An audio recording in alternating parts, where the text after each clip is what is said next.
Welcome to the Gay Buddhist Forum, where teachers from all schools of Buddhism offer their perspectives on the Dharma and its application in modern times, especially for LGBTQI audiences. These talks are offered freely to the world and made possible by appreciative listeners.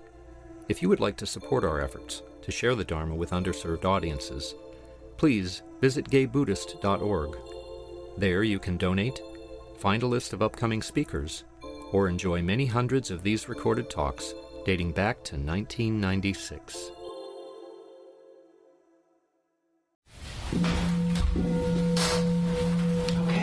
Welcome back, everyone. Our tradition is to introduce ourselves. I'll start by just welcoming the folks on Zoom. Jeff, Richard, Bob, Tony, Henry, Ed, Chuck, Christian, Tom, Richard, Clint, Francis, Jim, Bruce, John with an H, Steve, Frisco, and John with no H. Welcome on Zoom. And then let's go around the room. My name is Grisha. Matthew. Jan. I'm Carl. My name is Cass. George. Stephen. Matt. Kawada. Michael. Welcome. I'd like to introduce Kevin. So Kevin Martin, also known as Tondo, is a Vipassana meditation teacher with a decade of experience. He learned metta practice from his teacher's insight and cherishes witnessing life's aspects that others fear experiencing. Tondo's teaching philosophy is that life is our best teacher, and we should continually be transformed through cycles of death and life. His teaching style is practical and adapts to students' understanding. Tondo means love in Xhosa, a South African culture and language. While studying abroad in South Africa as a college student in 2009, Tondo received his name from a Xhosa elder who identified love as a virtue that would be his lifelong call to action. Since the passing of his elder, Tondo has taken his name as a lifelong commitment. Well, it's good to be here in community with you all. Hearing the name Tondo, receiving that snapshot of my life. Every time I listen to it, I'm like, oh, I need to work on that just a little bit more, like tweak it so that it flows nicely when someone else is reading it, and you did a wonderful job. But that's for me to offer more of that clarity, because I'm I don't really understand really what that mission, what my mission is, based on that paragraph, that snapshot. And that's important to me because this is my lifelong work and call to action. And as it is said, the name Tondo means love, and it's something that I've primarily struggled with for most of my life, wanting to be loved, being born in the family that was incapable or unskillful of meeting me and giving me that love, and finding my way to love, and not being unskillful in terms of how I give that love to others. So that is definitely a lifelong process for me, and it hasn't been an easy one. But many joys have come as a result of walking that pathway. And I didn't come here to talk to you all about love. I came to offer just my testimony and what I could offer as wisdom around generosity. Today's talk was supposed to be the alchemy of generosity, practicing with that, the alchemy. And I know in many of our communities, we kind of stay away from the occultish language, and alchemy, sometimes there's thoughts and feelings of secret society and communities that are underground. But a way that I like to approach alchemy is deep transformation, and generosity is another practice in which I have transformed tremendously and still have a ton of work to do. So I just wanted to share a little bit about what I have learned, share a little bit of the Buddha's kind of 3 tenets on generosity, share that with you all, what I know in my own experience, and then also a call to action to all who show up in this circle, right? We need more generosity in our society today. We're in this massive struggle. There was a time where the Bay Area was a bubble, a bubble of safety for like-minded people like us, and now even home for many of us feel unsafe, literally, like walking to your car. You may not know if your window will be intact. Come on, I'm not the only one. One may be harassed walking the streets. And so what we know, and I work in alternative justice. I work with DAs, I work with courts. This is what I do as a daytime job or a call to action. What I do know about community is that when we're feeling under-resourced, our backs are against the wall, we generally feel unsafe, our bubble feels unsafe, the first thing we're more likely to do is pull back a little bit on the generosity side of things. And another unsurprising thing to me, but I don't know if it's surprising to you, is that we pull back from the generosity that we give to ourselves, because the focus is on survival. How am I going to get through this storm, this unease, these conflicts, the feeling of desperation. And so hopefully today I'm hoping to, instill the hope that I have, that I've been generating for myself, but it comes through the willingness to transform. And so I'll just pause a second and give you all an opportunity to locate, just to do a little self-assessment on just this thought of generosity and the generosity that you're giving to yourself. And so I'll just go a little bit into what generosity is not in terms of our Buddhist practice, our spiritual practice, our path to awakening. So I'm not talking about charity, right? We all have things that we give voluntarily. We contribute. We may be contributing financially to things, volunteer time. This is kind of like the American life cycle. You earn, you give a little bit, you volunteer, and voila, I'm a good person, right? Like this is the title you get: good contributing citizen. This is not what I'm talking about. This doesn't even come close. What I'm talking about, generosity in a sense, is the practice. And so I'll start by saying, I don't know if you all had this experience of, running into a community member here, a brother, or just another meditator, and you run into each other at the supermarket, and one of the first things we ask each other is like, how's your practice? How's the practice going? And it's like, I'm not getting to the cushion as much as I like, or this is usually when your beginner practices, it's like the shame around not getting to the cushion. It's like, I'm not practicing as much as I would like to, or I get really bored, or I fall asleep on the cushion. If you're more senior in the community, it might be, well, I'm practicing with this teacher, or I'm going off to this retreat, or I'm doing these wonderful things, but really not talking about, really the work itself, right? And so I'll clarify what I mean by that. And just taking a moment to slow down for my own self and make sure I'm not getting too far ahead of myself.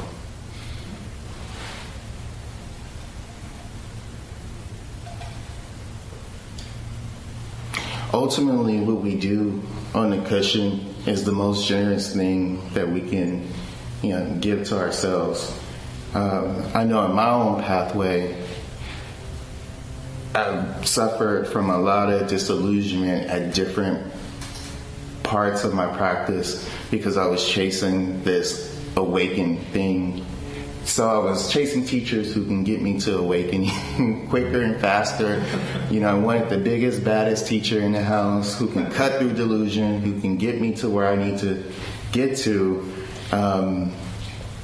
That took me into radical spaces. It took me into a lot of expensive places, paying for retreats that I couldn't afford. But really, it's this chasing of nirvana to escape my reality. And what I learned over a course of, after thousands of dollars and joining a cult or two, what I learned in my practice is that disrupting karma, personal karma, is probably one of the most essential things that we can do in our practice, disrupting deeply held beliefs and patterns. And just the way that we look at the world, even if we believe that we look at the world in a good way, just constantly disrupting that, inviting in the curiosity and the vigor of questioning is the most generous thing that we can do. And then also dealing with the fallout of that, the shakiness of pulling the rug from underneath oneself, living in that liminal space.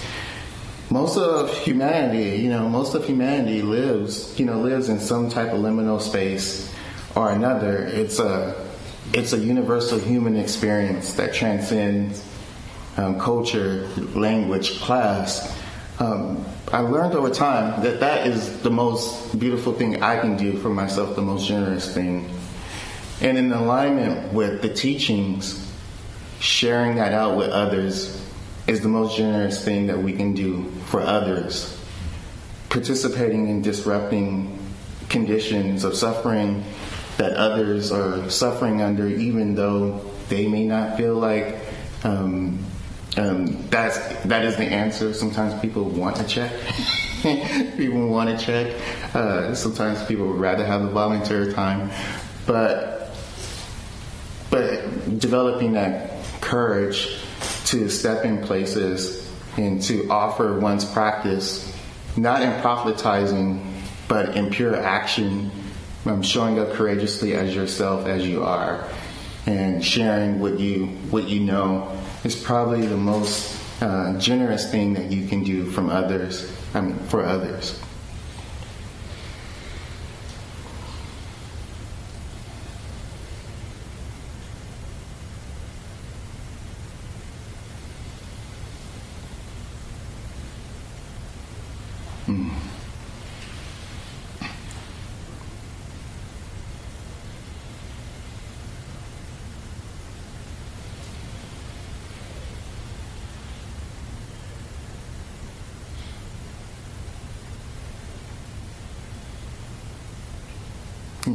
again, just inviting in, how is this resonating with you?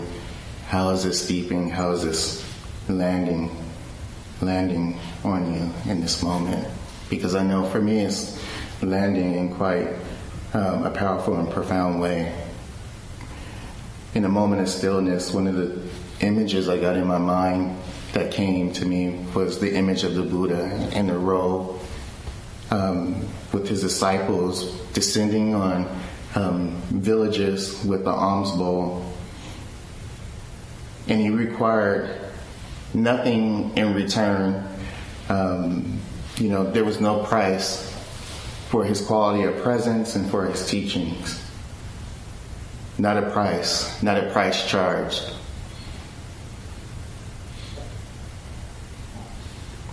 And what he asked in return, what the alms bowl indicated, was that there was a call to action for the community to provide sustenance for his survival. What would make a person is so confident in one's practice that he can descend upon a village, any village, and so confident in one's own practice that he can live and sustain himself basically on what is given, what is put into that alms bowl. I mean, that is incredible. And I think for me, in the beginning of my practice, it was probably the most scariest thing that I could ever, imagine for oneself. But it was something that I was attracted to. What is this thing that he was able to do when he would visit and sit with different families, sit with different people, and speak directly to one's suffering, to really just pinpoint what was the point of suffering, and offer an anecdote, a story, or sometimes clear presence to the point that the value that he delivered warranted people returning that back with an offering of food or other resources. This story is pointing to something, and I don't know if I'm a sufficient vessel to get to what it is actually pointing to, but there is something there that is priceless, that is available to all of us, and that we can practice to our capacity, to whatever capacity that we have in this moment. But it also requires, right, for us to do the work on the cushion of sitting with ourselves and seeing like what is actually there. And I'm thinking about a lot of folks that are like, okay, when I sit on the cushion, there's really no material, no material there to work with. I get bored. But there's always like material for us to work with when we're on that cushion. And I'm just thinking about the venerables in North Carolina. Panadipa has passed away, but Panawati will always talk to her students, and she said, she will always say that when you know what you're practicing with, and when you actually have the structure to practice, you actually get excited about the practice. You get really, you develop this excitement for the practice, and it's almost like escaping to be away with the lover almost, right? Like meeting oneself on the cushion. And that type of confidence comes from the practice of renunciating from energy patterns, behaviors, thoughts and concepts that may not be doing one any good. And again, shaking that rug, right? So that one is constantly living not in a state of being imprisoned by one's perception, but in this liminal space that is comforting, that we grow into comfort. It doesn't always start out that way, right? It's an acquired taste. For me, coffee was an acquired taste. I hate to say it, alcohol was an acquired taste until now I'm leaving that behind. But meditation is like that. The practice of mindfulness is like that. Disrupting karma is like that. It's an acquired taste, sticking with it and growing with it. And I'm pointing to this as a device because this is what we need in our society right now. We need presence. People who can courageously show up in places that people are just, unafraid to go to. And I'm not talking about a back alley. I'm not talking about some dangerous black alley or a drug house. Maybe that is somebody's calling in this room, but that's not what I'm speaking about.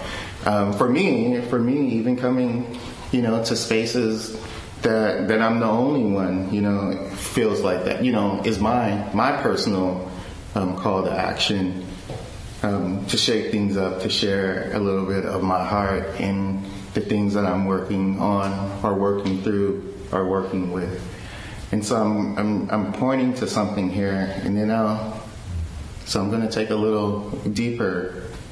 I'm going to jump a little bit more and see if now if some of the dots will connect. I go all over.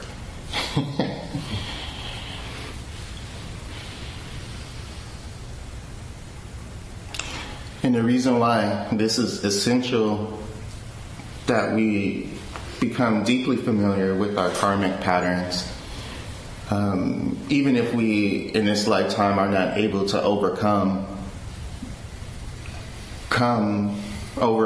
the patterns that deeply imprison us, because some things may not be able to be overcome, but even the struggle in that. The first principle of generosity is that we share of ourselves. We share of ourselves without condition. Of course, skillfully, right? And when we perceive that it's safe to do so, but we share of ourselves freely. And we share of ourselves freely to a point that it makes it safe for someone to be freely themselves. Do you know what I'm saying? Like, for someone to be freely themselves, you think about your coming out process, or if you have even come out, but a coming out process, what that has done to someone who may have been struggling in a closet, and a coming out process could be coming out of anything, of health, of addiction, of many things, and how that testimony touches and ripples. So this is what I'm saying: sharing of oneself, that it disarms, and that it makes others feel comfortable with being themselves. When we're more of ourselves, then we can see not only what our personal karmic chains are, but now we get to see what our communal, karmic energy is, and we can begin to work as a community. I wonder what do we all have in common in this room? There's something that brings us all together, believe it or not. There's an interlinking chain here of cause and condition that brings us all to this room on this one particular day. The universe is that perfect. What is it? Well, we won't know that, right? We'll all leave here with that mystery, because the heart, the conditions for the heart to reveal itself hasn't fully materialized or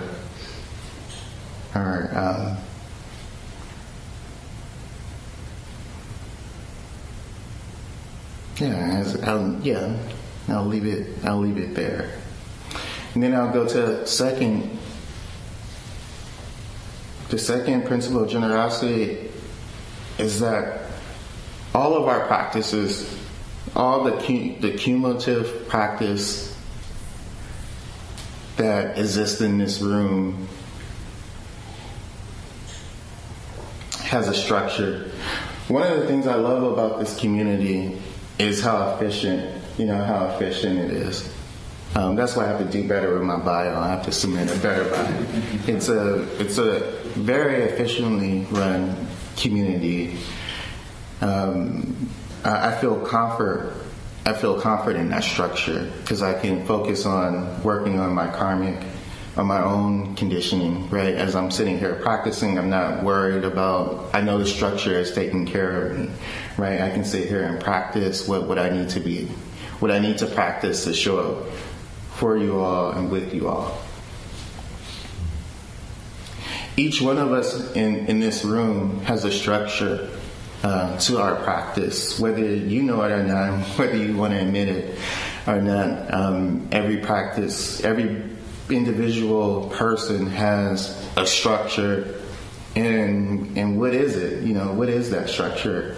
It may not be what our teachers have taught us. We may throw in a little of this and a little of that and a little floral arrangement and a little walk in the park, at 7:30 and maybe a social hour, but I'm doing this social hour religiously and I'm checking in on the folks who need to be checked in. These are all practices. As long as we're working on our hearts, disrupting harmful conditions, meeting heart to heart, it's all part of the work. So one of the things I've learned in my practice is not to throw anything.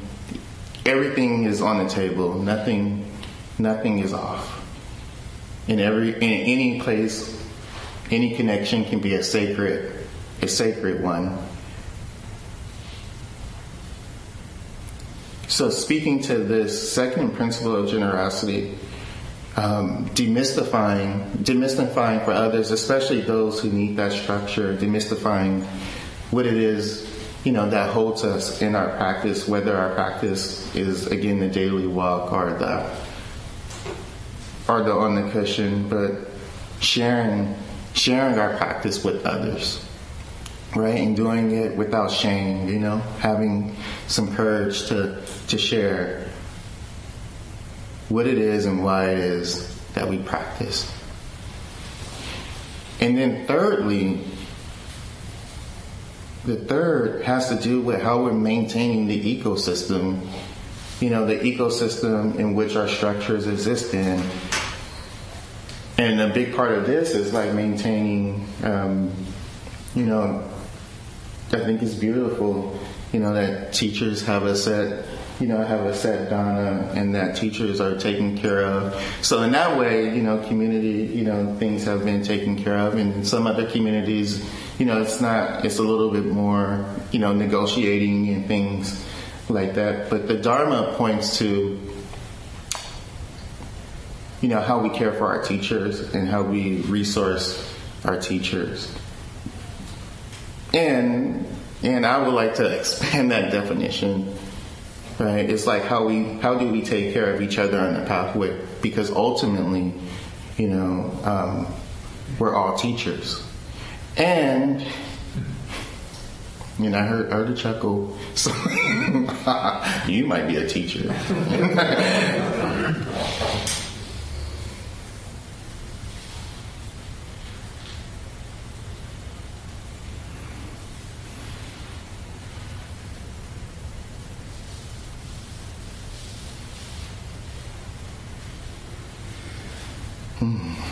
Just taking a moment to ground. You maybe give time for something to speak. Maybe you agree, maybe you don't. And it's okay, right? We're on this journey together. Take what you need, leave what doesn't resonate.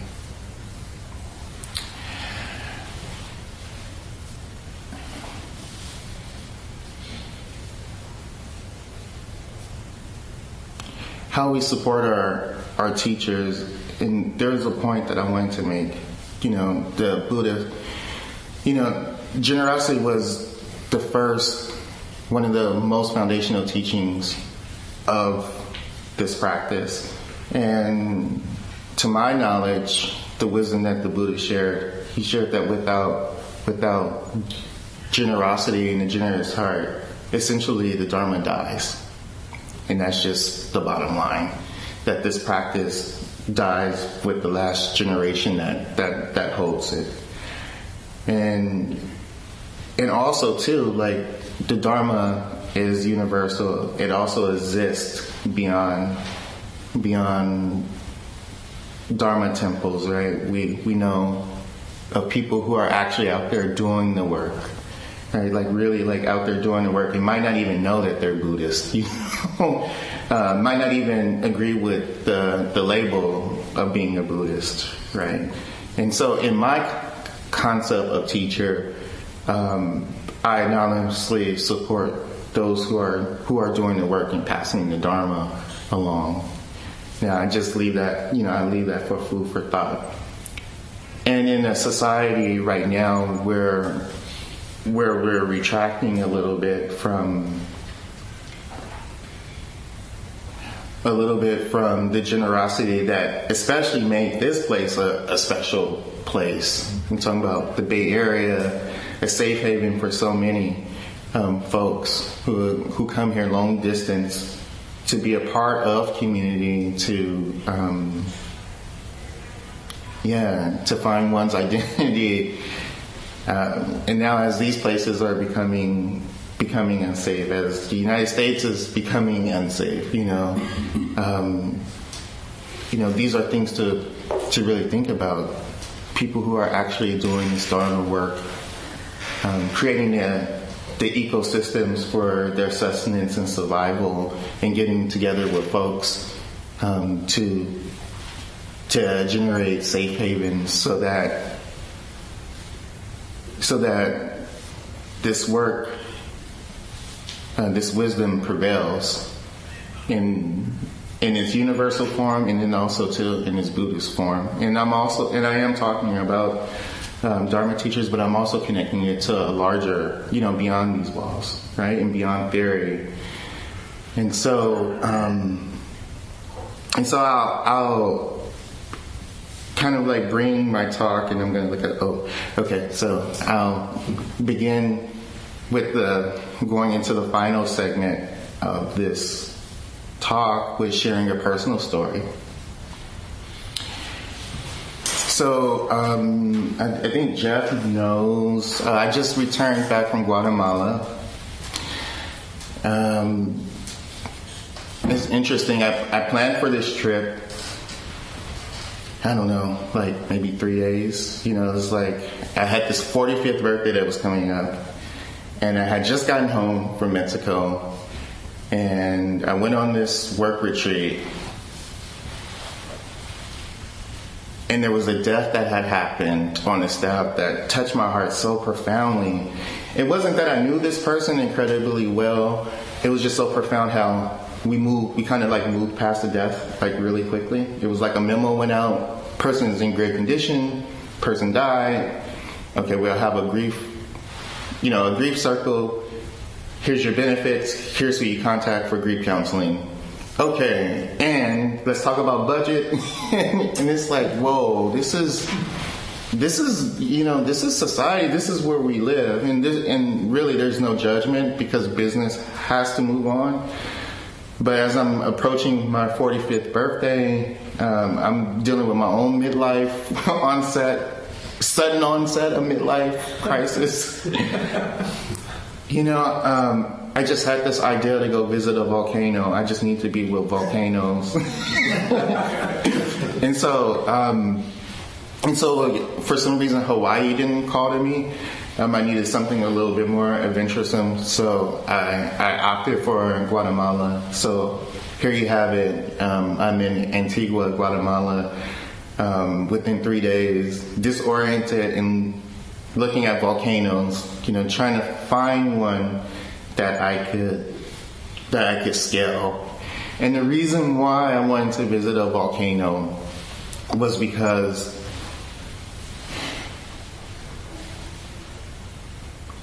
the reason why I wanted to scale a volcano was because I wanted to let go of like a lot of grief that I was having in my heart. And not that this scaling would heal me of the grief. I just wanted to, in some significant way, honor grief that I was having in my heart and make a gesture that disrupted, my normal pattern, to disrupt it in a way that sent a message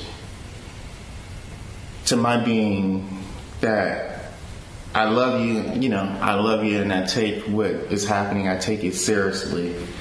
And so, here you have it. I'm in this country, and I'm now scaling a mountain with this deep wish. And so then I come back home as if nothing, had happened. I go into work. And so people are like, well, how did you spend your birthday? And, did you have a great time? And I said, I went to Guatemala for 3 days, and then I went up a volcano, and I let out a lot of grief. I was holding so much grief. My heart was hurting, so much from the death of our beloved colleague. And I'm just sharing, right? Just sharing. And this is my lived experience. I'm living this. So I'm thinking nothing of it. And I'm sharing this with a group of colleagues, and they just look at me like just so stunned that I would do something like that to honor my own grief. But second, that I would make such a kind, act toward myself. And at the time, I didn't see it as a kind act. It's just a survivor. I don't know. It's just something that I felt like needed to be done. I'm saying this to say that many folks at work came to me and asked me about grief, because what I had not realized was that people were still paralyzed in what had happened a week ago. And that freed up an incredible amount of space that I can hold, that I can actually be present and hold a grief healing circle for the rest of the staff who felt like left behind. Right? And so I'm just saying, like, little things like that, the generosity that we give to ourselves impacts the generosity that we can give to others. And for me, sitting and hearing people's story as they process and grieve was really a small token of what I could do to create safety and structure for my colleagues. But for them, it may have meant the difference of how they were able to show up for their own families, their spouses, their children, their community. Because again, I work in a justice system where we witness this trauma like every day. And so I'm saying this to say to you,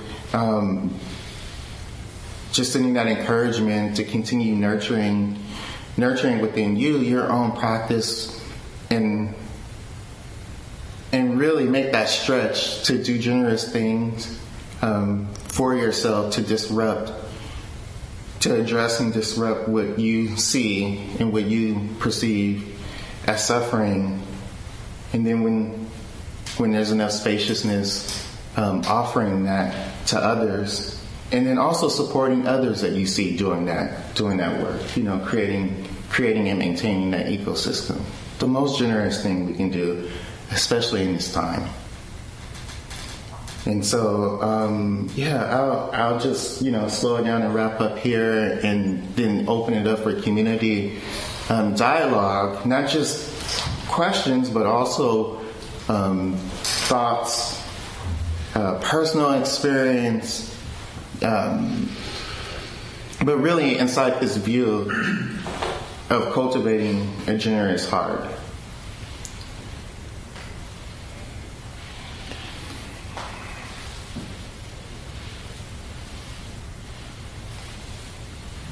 Yeah, so it's okay to, we can open this up. Anybody online you can unmute or in the room speak up? Cass. Thank you for a fantastic talk, really. A very generous talk, one could say. I really love the idea of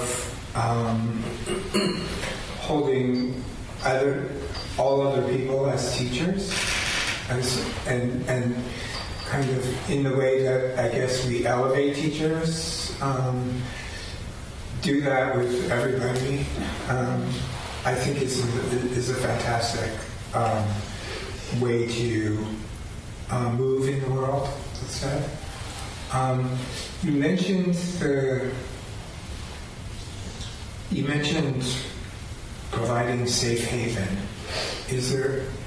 I'm just wondering if there's anything else that could be said about that. I'm not sure what you had in mind with the idea of us offering safe haven.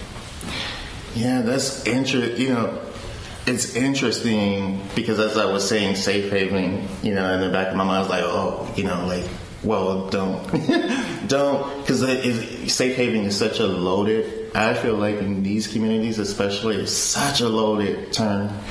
And we want to do so much, right, to create safety. And so when we think of safety feels accessible, but haven feels big, right? It feels ginormous. I'm thinking about a homeless shelter or a domestic abuse center or just refuge, people who are seeking refuge from their own country, asylum, thinking about things like that. And really what I meant, I approached the Dharma and this practice from a really practical sense, like what can we do right now in this room, right, to move a mountain? Because I believe that we can move a mountain just with the minds who are in this room. We do have enough skill set, in this room to do that. I wholeheartedly believe that. And so what I mean by a safe haven is we can create safety for karmic disruption just by pure presence. I don't know if anyone in here has ever received a download from a teacher, maybe through eye contact. See, I don't want to get into like these topics because it's like, okay, dude, we were with you, and then you started floating and going somewhere. But there are skilled teachers in this world who can disrupt karma and create a safe of safety so that someone can unveil themselves to reveal their suffering, to have that disrupted. And so what I mean by safe haven is building that skill for oneself to meet oneself transparently, fully, bare, so that we can grow our capacity to witness someone in their suffering. Because we can only witness what we're allowed to see from, that we can see within ourselves. I remember when I went to graduate school, I'll just share this brief story. I went to graduate school, and my field of study was intercultural relations.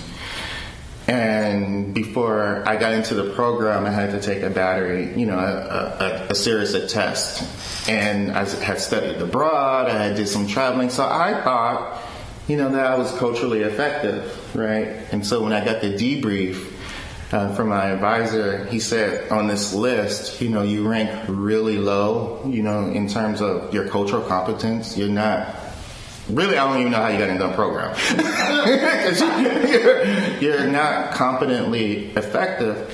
And I said, well, what did I do wrong? Because I'm a good person. I've never disrespected someone when I've gone to their, home, or when I'm in their country. I'm trying to be respectful. And he said, you haven't really accepted the difference in you. You haven't dealt with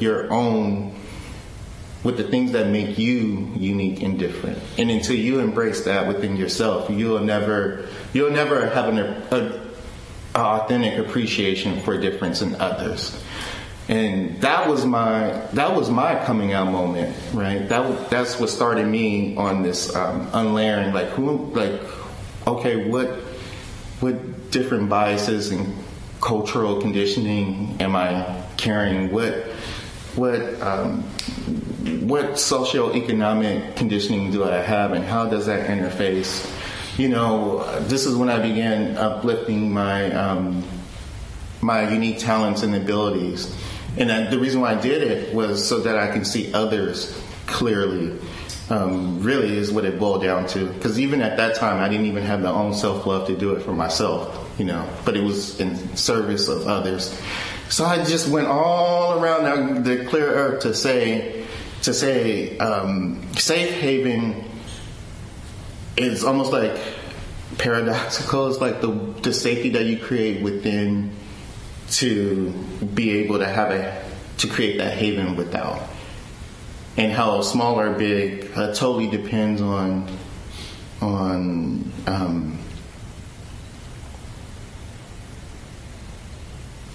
it depends. But I wouldn't get hinged on the haven part or the safe haven. I don't know if that makes sense. Jeff online, go ahead. Thank you for a wonderful talk. I want to really echo what Cass was saying, and thank you for being who you are. I really appreciate your commitment to awakening. I do a lot of retreats myself, but I don't decide in 3 days I'm going to go to Guatemala and scale a big volcano have a purge of my own grief. But I do other things to embody my commitment. But it's wonderful how we are all teachers in a way, and having presence of mind to be really self-aware and to be comfortable in our own skin, so we can show up and be present, we become a vehicle, and we create an environment in which somebody else can be safe enough to be free. Yeah. Yeah. Yeah.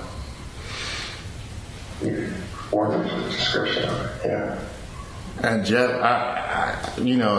last time I just gave appreciation to you. Last time I was here, and I'll continue to do that.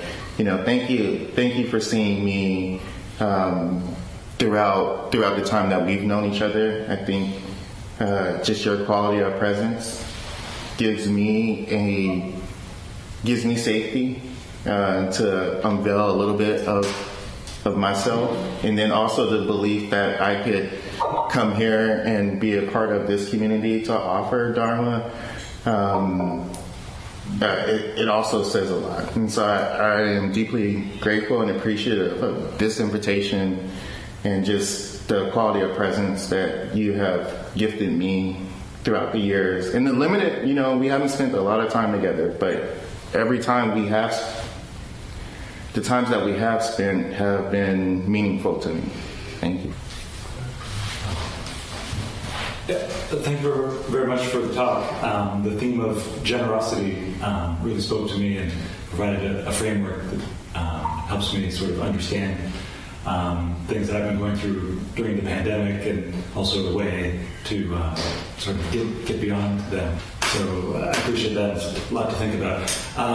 I know we don't have a lot of time left, but I'd love to hear you say a few more words about the approach to practice, the approach to sitting on the cushion.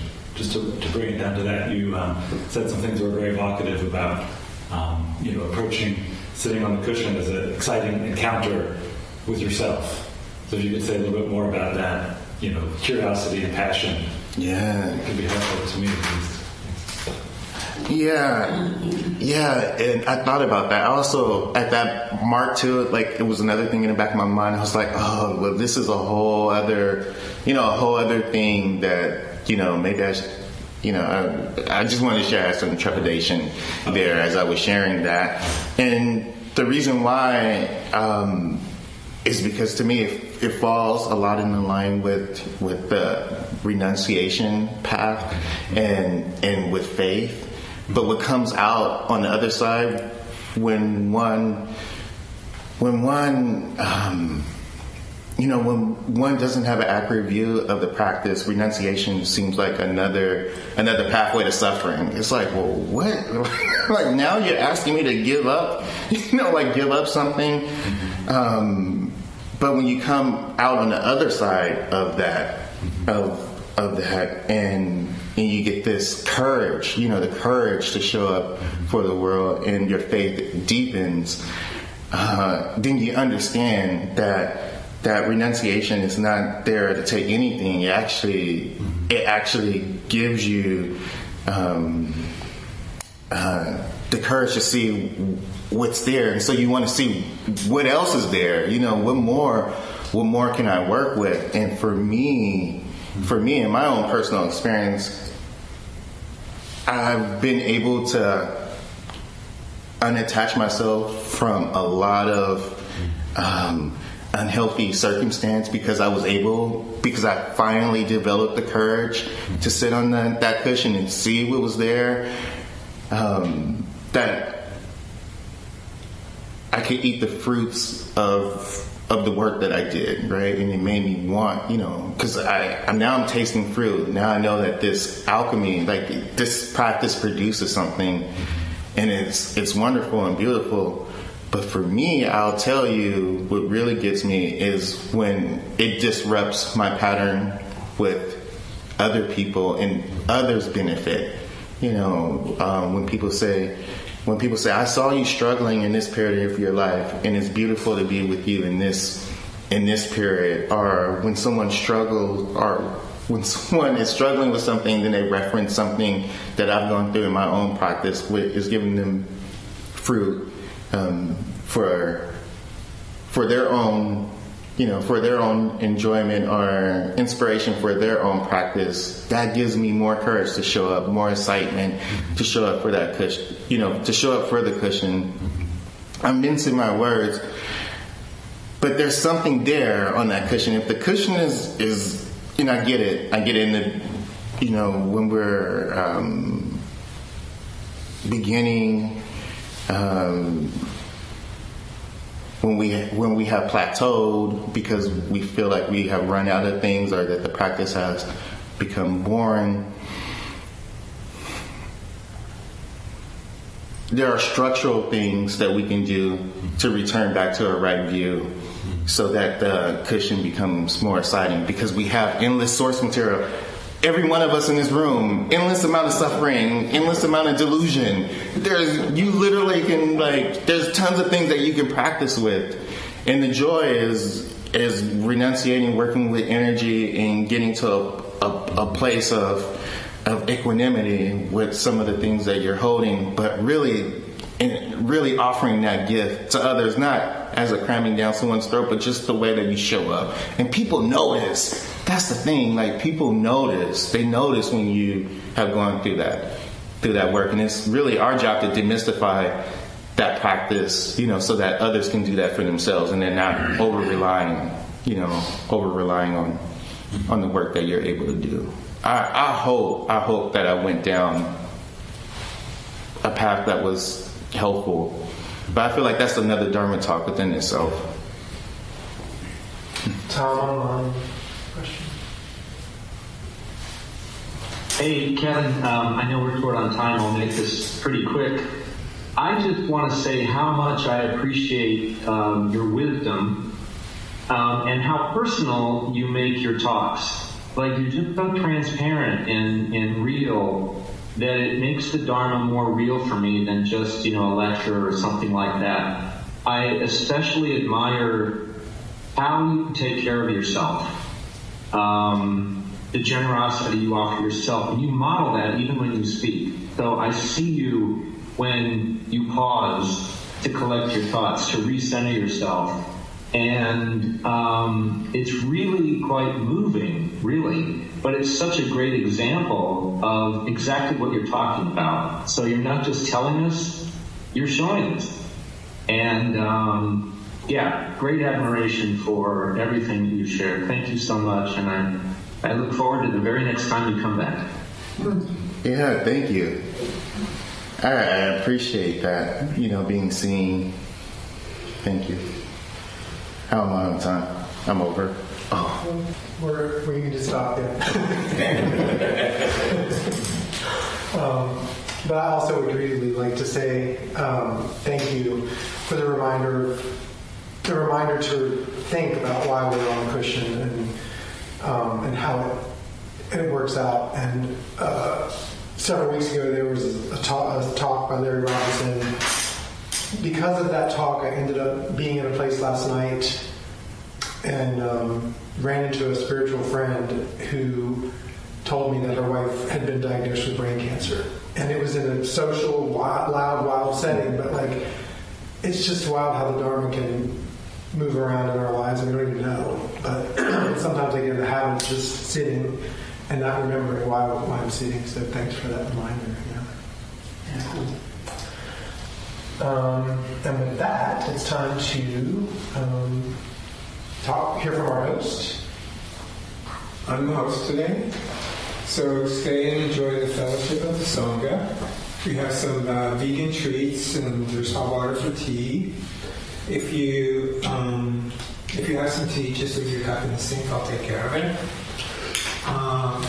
I'll be coming around with the Dharma bowl. Your generosity helps the Sangha meet the expenses of renting this beautiful space, offering Dharma to our speakers, and putting out the newsletter, which goes largely to people who are incarcerated. And let's see, there's a sign-up sheet on the credenza if anybody wants to get added to our directory. I will some people gather at 12:30 at the front door to go to lunch.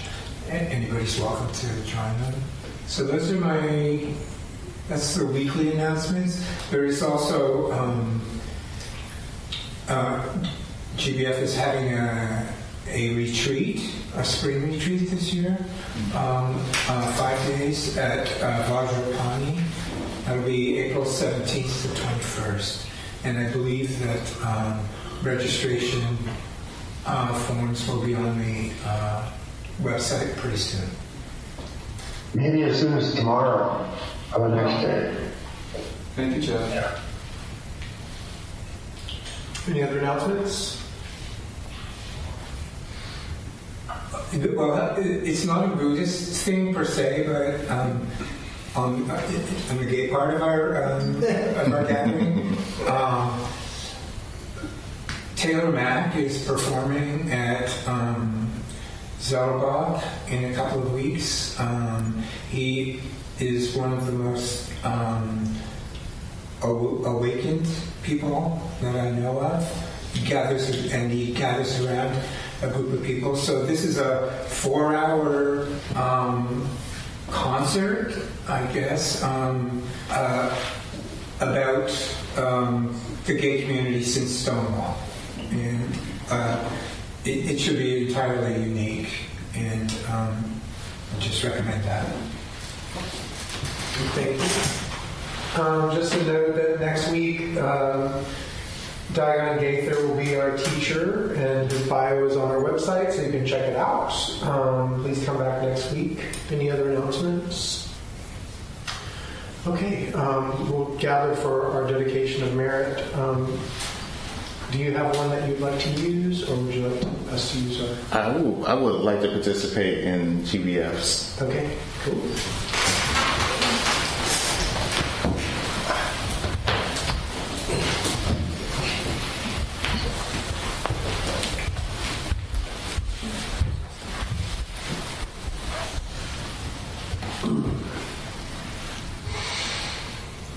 By the power and truth of this practice, may all beings have happiness and the causes of happiness. May all be free from sorrow and the causes of sorrow. May all never be separated from the sacred happiness which is without sorrow. And may all live in equanimity without too much attachment or too much aversion, believing in the equality of all that lives. Thank you very much. Thank you, I appreciate it. Hospitality is unmatched. Thank you for listening to the Gay Buddhist Forum.